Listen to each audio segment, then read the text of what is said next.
This is a truly shocking crime from Indonesia, and the only case I've covered to date where the prosecution won an appeal for a harsher sentence against the convicted. Welcome to Crimes Anatomy. I'm your host, Victor. I bring you research true crime stories from around the world. All I ask is that you drop a like at any point during this video and subscribe to be notified of upcoming cases. Let's get into it. It was around 6:30 a.m. on a seemingly ordinary Wednesday, March 5th.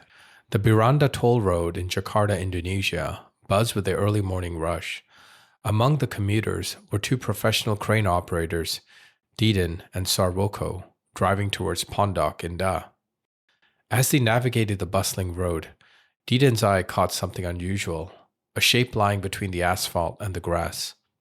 At first, it seemed like a discarded mannequin. Curiosity gnawed at him, and he brought the truck to a halt, reversed slightly, and stepped out to investigate. What he discovered was far more horrifying than he could have imagined. It wasn't a mannequin, but a corpse. The body lay still, a blue blackened face, messy hair, dressed in a white shirt and black trousers. A red rubber bracelet with the words Java Jazz was visible on the left arm. The condition of the body was so severe that Diden had difficulty recognizing the face. Shaken, Diden rushed back to the truck to call the police. Within minutes, toll patrol officers arrived, swiftly covering the body with a sheet.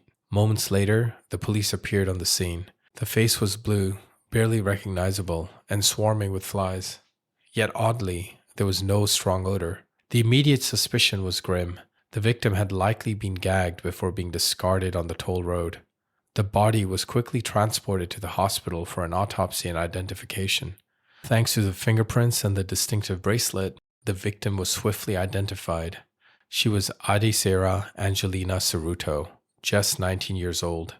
Indonesia's Advanced Identity Card System, EKTP, played a critical role in the rapid identification. This system requires every citizen's fingerprints to be recorded and stored centrally, enabling swift matches even when the face is unrecognizable.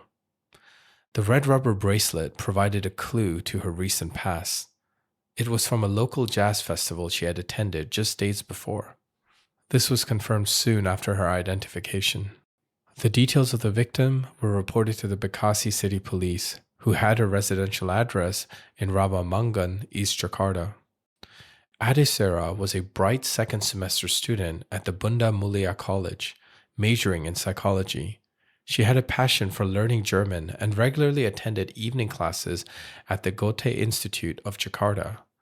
The only child of Mr. Ceruto and Elizabeth Diana, she was last seen by her parents on March 3rd, when she was expected to attend her German language course that evening. The officers faced the grim task of delivering this devastating news personally to Ade Sara's parents.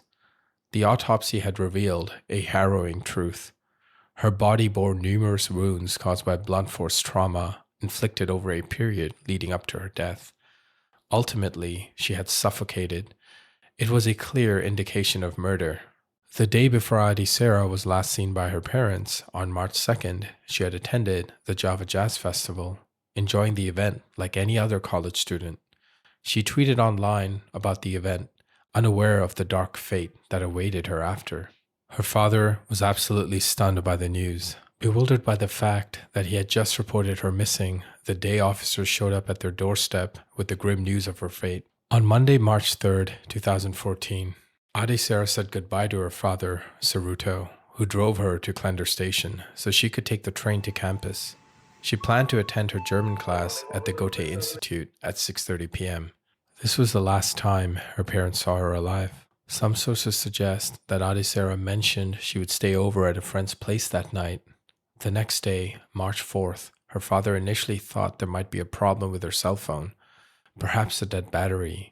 He expected to reach her later, but by 10 p.m. that day, with no contact, worry set in. Desperate, Sarah's father went out to reach for her, checking places he thought she might be, and asking her friends at the German language school, but she was nowhere to be found.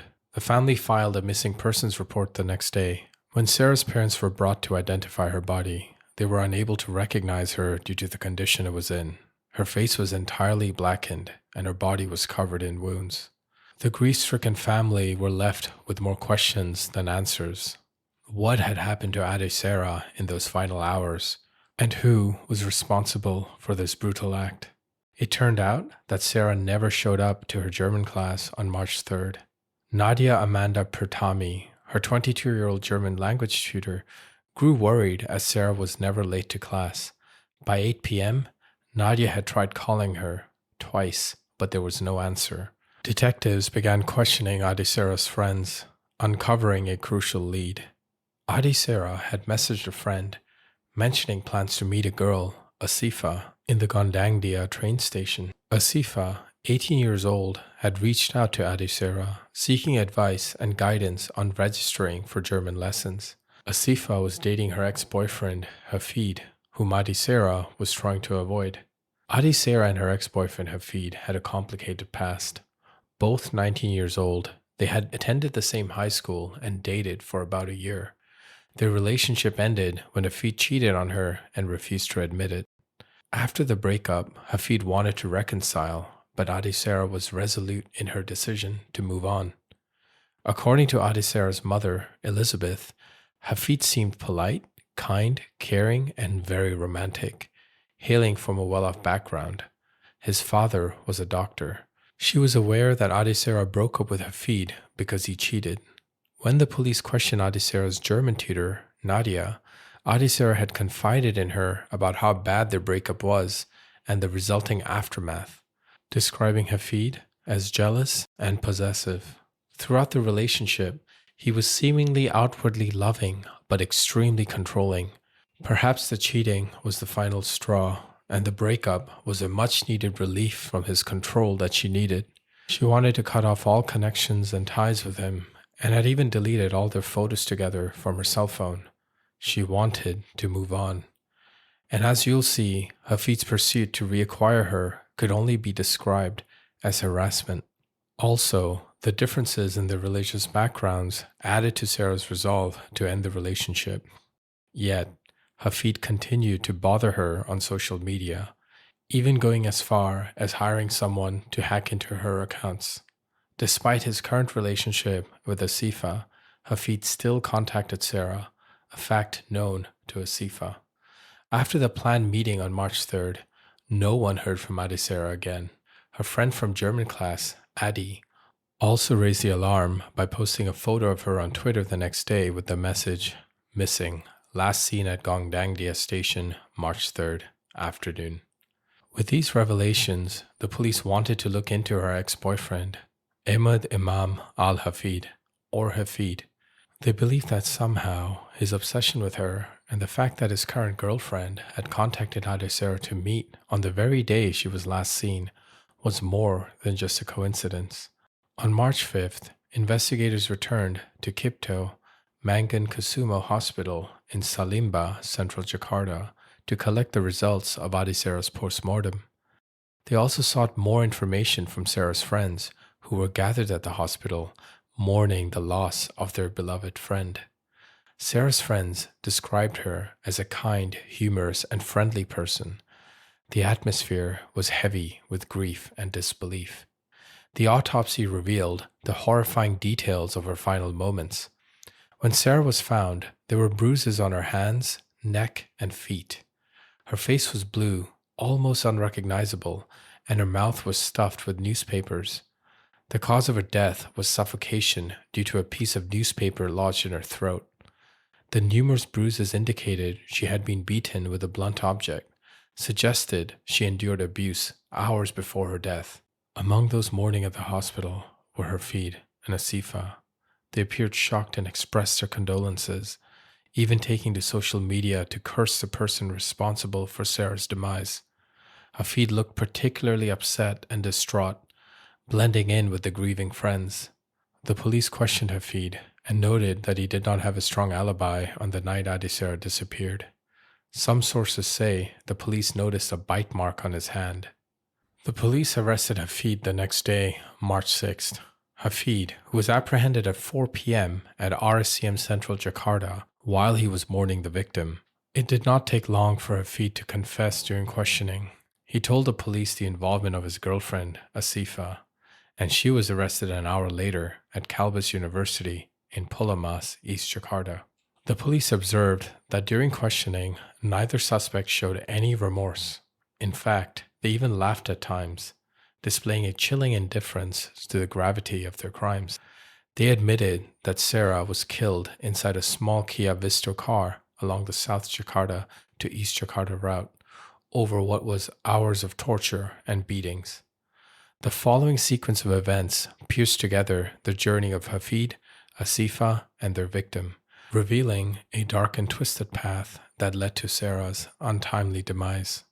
The tragic events of March 3rd unfolded with a sinister precision that was set in motion by Hafid. He asked his girlfriend Asifa to set up a meeting with Ade Sara under the pretense of taking German lessons. They were going to meet at the train station and then head to class. According to Hafid, this was the only option as Ade Sara refused to meet him. According to Asifa, the couple planned to kidnap Ade Sara only, possibly as a plan of revenge. The meeting occurred around 5:30 p.m. When Ade Sara met Asifa, she was friendly and thankful, but soon after, Hafid pretended to coincidentally be in the area and offered them a ride. It's unclear what Asifa told her, but somehow she convinced Ade Sara to get in the car. However, nothing foul would take place just yet. As expected, or perhaps unexpected, Hafid drove them to the German lessons in Menteng area in central Jakarta. Both women got off the car. Hafid and Asifa pretended to have an argument in which he asked Asifa to get back in the car.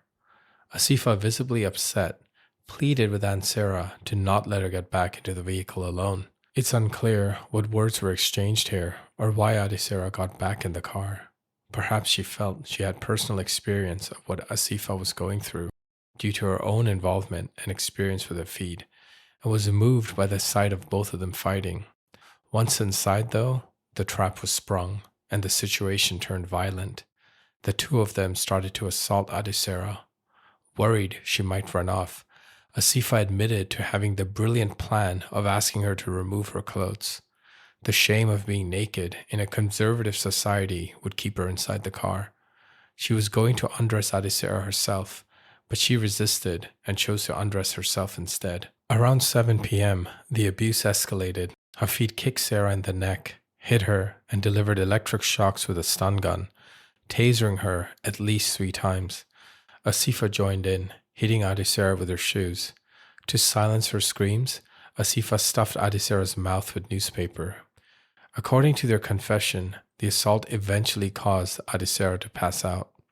Around 9:25 p.m., Asifa checked Sara's chest and found she couldn't detect a heartbeat. Then she checked her pulse and breathing, but there was none. In a macabre twist of fate, that's when the duo reported running into car problems. It would break down repeatedly throughout the night, and they panicked thinking about the consequences of what they had just done and what to do next. Asifa hid Ade Sara below view to the best of her ability and pretended her friend was sleeping with her head off to the side. The first car breakdown was near ITC Kemayoran apartment, where Hafid sought help to recharge a battery from a taxi driver. But after 200 meters, it broke down again. This pattern repeated. The car failed multiple times throughout the night. They kept driving through the night, apparently with the corpse of Ade Sara with them. I must note, this was their account. The only thing clear is the timeline, and it's very likely they put this version up as it shows them as favorably as possible. It could also be possible that Ade Sara was alive, drifting in and out of consciousness as they continued their nefarious acts. At 2 a.m., while passing through Kemayoran, the car failed again. Meanwhile, Asifa put Sara's clothes back on. By 11 a.m. on March 4th, Hafid called a friend for a car battery. When the friend arrived, he inquired about the person still in the back. Hafid nonchalantly responded that it was indeed a body, which his friend dismissed as a morbid joke. Once the car was running again, the duo then started searching for a workshop, but failed to find one in Rawamangan. Finally, at 5:30 p.m., they found a workshop at Salemba. Ade Sara's body was left in the back seat, covered with a pashmina fabric belonging to Asifa. After the car was fixed, they continued their journey to dispose of Sarah's body. At some point, they turned off Sarah's cell phone, further attempting to erase her presence.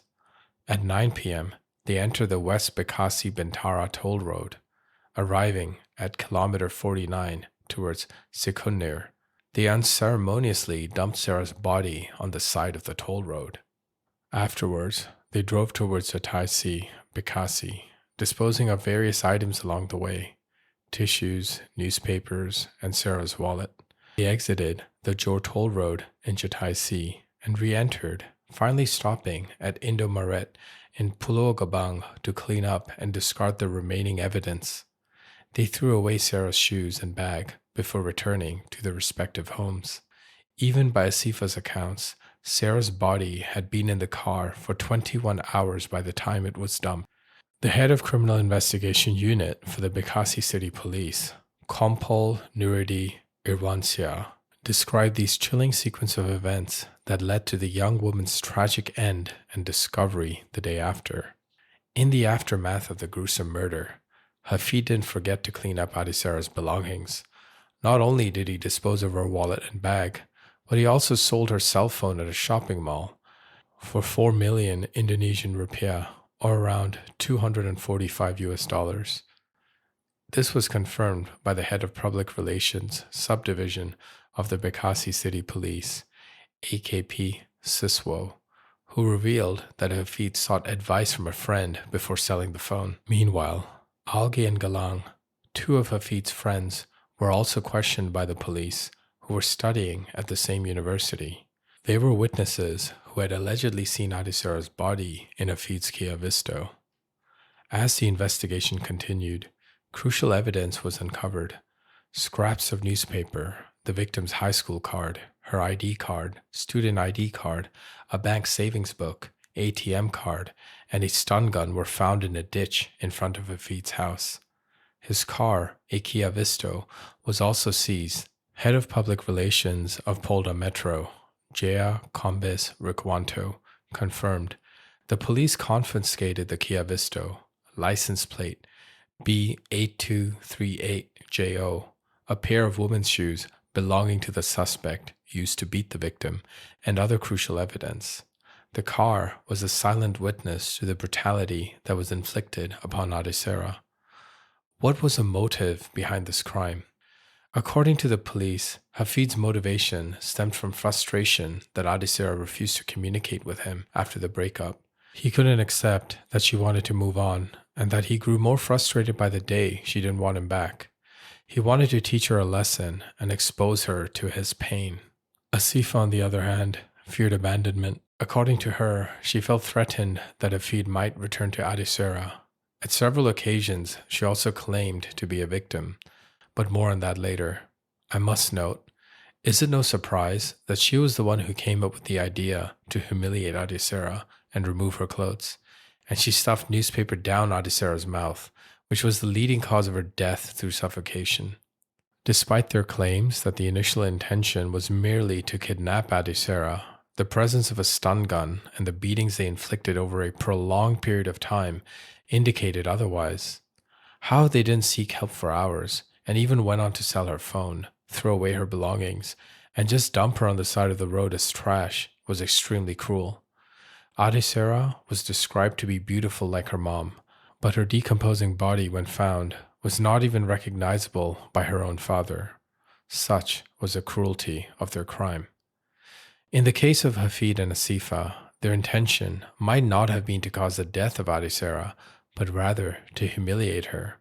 The reckless manner in which they committed this crime showed no concern for her well-being at any stage, and this raises suspicions of intent. Even by their own account, they failed to check on her despite her being unconscious, which further questions the veracity of their version of events.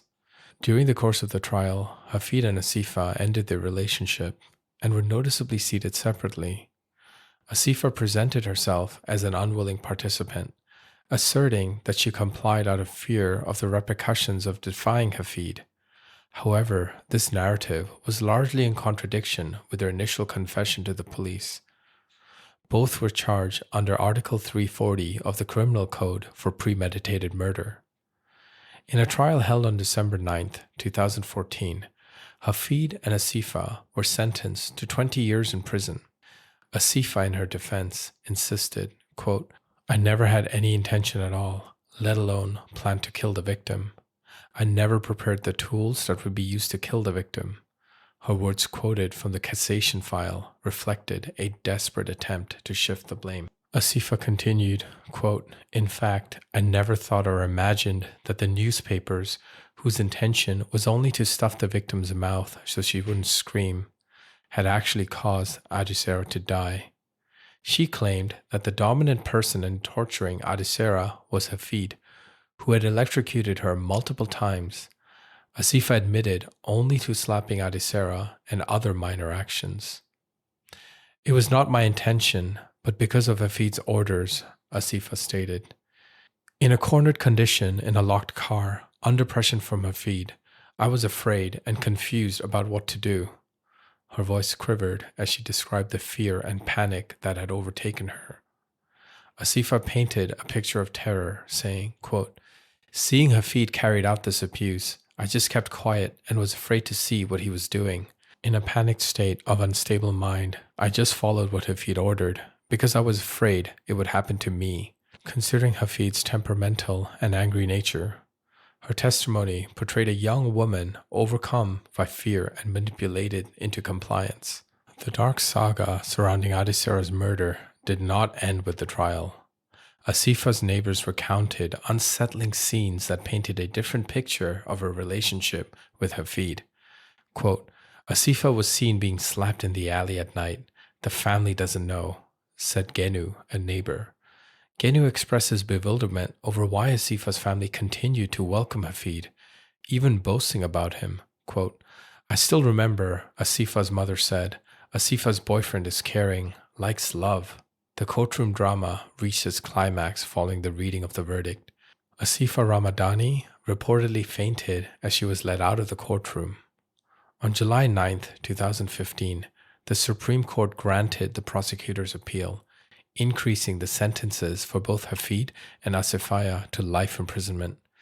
This decision marked them as some of the youngest individuals to receive such a severe punishment in Indonesia.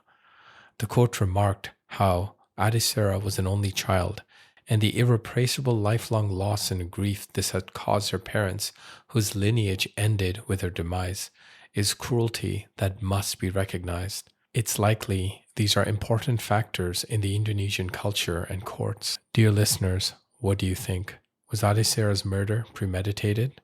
Or was it a kidnapping and beating that went horribly wrong? In an interview in 2022, Ade Sara's parents revealed their journey towards forgiveness. Tuhan dengan janjinya untuk menyertai kami, kok sampai Sarah mati terbunuh gitu. Saya menyalahkan Tuhan dan saya marah sama Tuhan. Saya tidak pernah membayangkan juga bahwa anak semata wayang kami dipanggil lebih cepat dari saya sama istri saya. Orang tua itu seperti masa lampau kita, bahwa orang tua meninggal kita masih punya harapan ke depan untuk membentuk keluarga, untuk punya anak. Tapi pada saat ditinggal anak, masa depan itu udah gak ada. Dia berkata, "Engkau harus mengasihi musuhmu, kalau tidak keselamatanmu akan dicabut. Jangan membalas kejahatan dengan kejahatan." Bukan, saya berdoa begini, "Tuhan kuatkan aku, Tuhan kuatkan aku. Ini terakhir kalinya aku lihat Sarah akan dikubur." Jadi saya itu diseret pelan-pelan seperti saya masuk ke kolam. Dan airnya itu adalah air kasihnya Bapa. Saya tahu rasanya kasih Bapa yang luar biasa. Saya tahu hatinya Bapa itu, Hafid dan Asifa itu adalah anak-anak Bapa juga. Jadi Bapak itu sedih, "Aduh nak, kenapa sampai engkau melakukan hal yang jahat?" Jadi Bapak mau mengambil mereka berdua untuk kembali ke dalam dekapannya dengan hal yang benar. Jadi saya bilang, "Sudah Bapak, jangan engkau tarik aku lagi lebih dalam untuk merasakan kasih-Mu." Bapak bilang, "Setiap hari aku menangis untuk setiap perbuatan manusia yang berbuat jahat." Saya bingung, "Tuhan, setiap hari engkau gak capek ya nangis ya? Pantas saja Bapak memberikan Yesus untuk menyelamatkan manusia.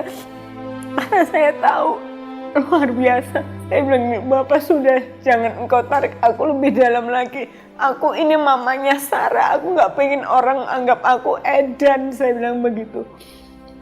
Manalah mungkin saya berani mempunyai rencana yang jahat kepada orang yang Bapak kasih.